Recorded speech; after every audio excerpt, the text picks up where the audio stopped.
আসসালামু আলাইকুম। এই পৃথিবীতে বিভিন্ন ধর্ম, বর্ণের ও মতপার্থক্যের মানুষের বসবাস, কিন্তু আমরা প্রত্যেকটা মানুষই ফুলকে ভালোবাসি। শুধু ভালোই বাসি না, শুভ কাজ সহ বিভিন্ন প্রয়োজনে ফুল ব্যবহার করে থাকি। এই ঝিনাইদহ জেলায় এমন একটি নার্সারি আছে যেখানে 50 রকমের অধিক ফুল আছে। আপনারা ভিডিওটি না টেনে অবশ্যই শেষ পর্যন্ত সঙ্গে থাকবেন। ঠিকানা সহ বিভিন্ন তথ্য আপনাদের মাঝে তুলে ধরার চেষ্টা করব ইনশাল্লাহ। এক একটি ফুলের যে এত রকম কালার হয়, রং হয়, যা আমি নিজেও স্বচক্ষে না দেখলে হয়তো বিশ্বাস করতাম না।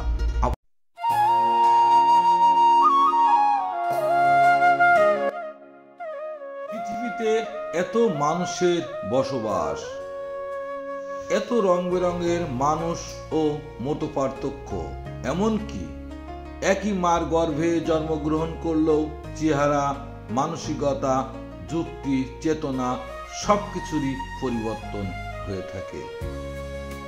কি আশ্চর্য একটি মিল যে আমরা যে ধরনের মানুষই হয়ে থাকি না কেন, ফুলকে আমরা প্রত্যেকটা মানুষই নিজ হৃদয় থেকে ভালোবাসি, আলিঙ্গন করি।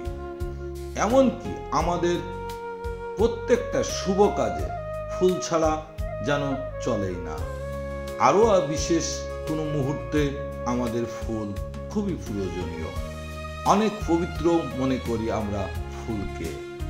প্রত্যেকটা মানুষ যে যেখানে যে অবস্থায় বসবাস করি, মনে চায় একটু ফুলের ঘ্রাণ নিতে, ফুলের গাছ রোপণ করতে। আমরা ধর্ম, বর্ণ নির্বিশেষে প্রত্যেকটা মানুষ ফুলকে যেভাবে হৃদয়ে আঁকড়ে ধরে রেখে ভালোবাসি। যদি কিনা পরস্পর আমরা মানুষরা একে অপরকে এভাবে ভালোবাসতে পারতাম, আমরা কি পারি না?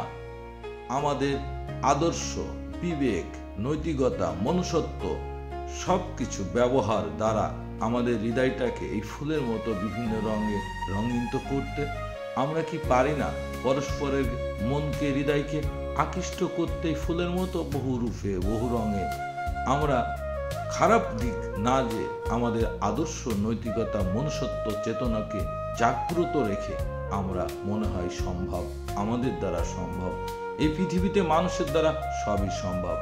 আসুন আমরা চেষ্টা করি আমাদের হৃদয়টাকে ফুলের মতো বিভিন্ন রং বেরঙে উজ্জীবনা করি, আমাদের বিবেকটাকে জাগ্রত রাখি, আমাদের নৈতিকতা, মানসিকতা, দায়িত্ববোধ নিজ থেকে পালন করি। আমরা আমাদের ব্যবহার এমনটাই করি মানুষের প্রত্যেকটা হৃদয়ে যেন সুমধুরভাবে গেঁথে যায়, ভালোবাসায় গেঁথে যায়। এই ফুলের ভালোবাসা যেমন আমাদের হৃদয় আঁকড়ে নিয়েছেন, আমাদের হৃদয়টাও যেন আমরা আরেকটা মানুষের প্রতি আকৃষ্ট করে দিতে পারি, আঁকড়ে ধরে রাখতে পারি। মায়া ভরা দৃষ্টি, মায়া ভরা চাউনি, মায়া ভঙ্গিনে দিয়ে আমরা আসুন একটিবার চেষ্টা করি ফুলের মতো পবিত্র হতে। আমাদের হৃদয়টা, আমাদের আত্মাটা হিংসা, অহংকার, লোভ, লালসা ভুলে গিয়ে আমরা একত্রিত হয়ে যাই, রং বেরঙের ভাবে সেজে উঠি ফুলের মতো বিভিন্ন রং দিয়ে আমাদের হৃদয় সহ আমরা মানুষেরা।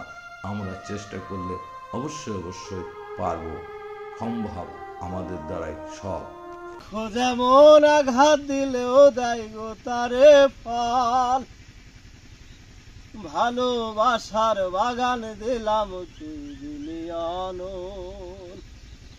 ওই বাগানের ফুল কান্দা মরে আমার তুই চিনলি না, আমার ফুলেতে বন্ধু কাটা ছিল না। এই পৃথিবীতে লক্ষ লক্ষ প্রাণী আছে। আল্লাহ তাআলা প্রত্যেকটা প্রাণীর জন্য নির্ধারিত এক একটি জায়গা করে দিয়েছেন, স্থান বা এরিয়া দিয়েছেন। শুধুমাত্র মানুষের জন্য দেয় নাই। আল্লাহ তাআলা মানুষের একটি শক্তি দিয়েছেন যা অন্য প্রাণীর দেয় নাই।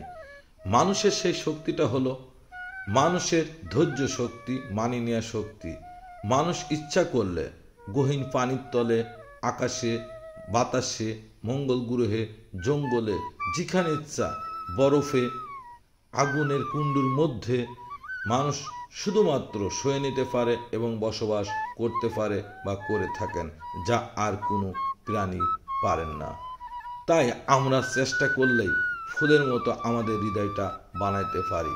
আমাদের মনুষ্যত্বটাকে আমরা জাগিয়ে রাখতে পারি, আমাদের হৃদয়টাকে আমরা জাগিয়ে রাখতে পারি, আমাদের ব্যবহারটা এই ফুলের মতো বিভিন্ন রঙের শ্রুতি মধুর করতে পারি, যা আমাদের ব্যবহার দ্বারা কেউ কষ্ট না পায়, কেউ আঘাত না পায়। আমরা একটু লক্ষ্য করলেই এগুলি সম্ভব। আমরা পারস্পরিক ফুলের মতো এক একটি মানুষ তৈরি হতে পারি। শুধুমাত্র আমাদের সেই শক্তিটাই আল্লাহ তাআলা স্বয়ং দিয়েছেন। আসুন আমরা প্রত্যেকটা মানুষ চেষ্টা করি আমাদের চলন বলন ব্যবহার এবং দায়িত্ববোধ এই ফুলের মতো পবিত্র হোক। বিভিন্ন রঙে আমরা রাঙিয়ে ফেলি আমাদের হৃদয়টা, একে অপরের প্রতি যেন এই ফুলের মতো ভালোবাসা জন্মগ্রহণ করে। সেটি আমরাই পারবো, অবশ্যই পারবো ইনশাল্লাহ। আমার বলা কথাগুলিতে কারো হৃদয়ে আঘাত লাগলে ক্ষমা দৃষ্টিতে দেখবেন। এমন সুন্দর সুন্দর ভিডিও উপভোগ করার জন্য আমার চ্যানেলটিতে অ্যাক্টিভ এর সঙ্গে থাকবেন। চলুন নার্সারির মালিকের কাছ থেকে ঠিকানা সহ বিভিন্ন কথা শুনে আসি। আসসালামু আলাইকুম ভাই। ভাই, নার্সারিটা কি আপনাদের? জি আমাদের। এ তো খুব সুন্দরভাবে নার্সারি তৈরি করেছেন দেখছি। এখানে কত রকম ফুল আছে ভাই? আপনার 30-40 রকম আইটেমের ফুল গাছ আছে। কিছু নাম বলতে পারবেন? যেরকম গেন্দা আছে, চন্দ্রমল্লিকা, ডালিয়া, কিসমাস্টার আছে, ভারবিনা আছে, নয়নতারা আছে। গুরুত্বপূর্ণ মানে কোন ফুলটা আছে মানে বেশি গুরুত্বপূর্ণ চলছে আপনার গেন্দা, ডালিয়া, না মানে ফুলের ওই যে দামি ফুল আর কি গুরুত্বপূর্ণ ফুল বলতে এখন গোলাপটাই চলছে বেশি এই সময়। গোলাপটা বেশি। তা আপনাদের এখানকার ঠিকানাটা ভাই? এটা হচ্ছে আপনার ঝিনাইদহ জেলা মহেশপুর থানা খালিশপুর শান্ত নার্সারি ফুলঘর। শান্ত নাসির? শান্ত নার্সারিও ফুলঘর। ও নার্সারি ফুল। আপনারা এই গাছগুলোই বেচেন না এমনি ফুল বেচেন? গাছ ফল সবগুলোই বিক্রি করা হয়। ও ফুলও বেচেন? ফুল ফল গাছ সব বিক্রি করা হয়। এখানে কি দাম তো অবশ্যই কম রাখেন নাকি? রাখা হয়, পাইকারি সেল দেওয়া হয়। ও পাইকারিও সেল দেন না? পাইকারি সেল দেওয়া হয়, যে গাড়িটা লোড আছে পাইকারি সেল হবে। ও তাহলে অনেক দূরের থেকেই তো কিনতে আসে? ওনারা আছে ঝিনাইদহ থেকে। ঝিনাইদহ না? জি। ও যাক, আপনারা এখানে আসবেন। এই বাগানটা ঘুরে ঘুরে দেখালাম, প্রচুর ফুল আছে এবং এই ভাইদের রুচি সম্বন্ধে এটা ভিডিওর মাধ্যমে দেখলে বুঝতে পারবেন। ভাই তাহলে সবার জন্য কিছু বলেন। সবাই আসবেন আমাদের নার্সারিতে, এসে গাছ নিয়ে যাবেন, অল্প দামে পাবেন, সমস্যা নাই, পাইকারি দামে দেওয়া হয়। ঠিক আছে ভাই, ভালো থাকেন। বান্ধিলাম পীড়িতের ঘর, ভালোবাসার খুঁটির পার, আদরে দিলাম ঘরের চাল, ও মনরে সুখেতে রব চিরকাল। বান্ধিলাম পীড়িতের ঘর, ভালোবাসার খুঁটির পার, আদরে দিলাম ঘরের চাল, ও মনরে সুখেতে রব চিরকাল, ও মনরে সুখেতে রব চিরকাল। সবাই আমার জন্য দোয়া করবেন। খুদা হাফেজ।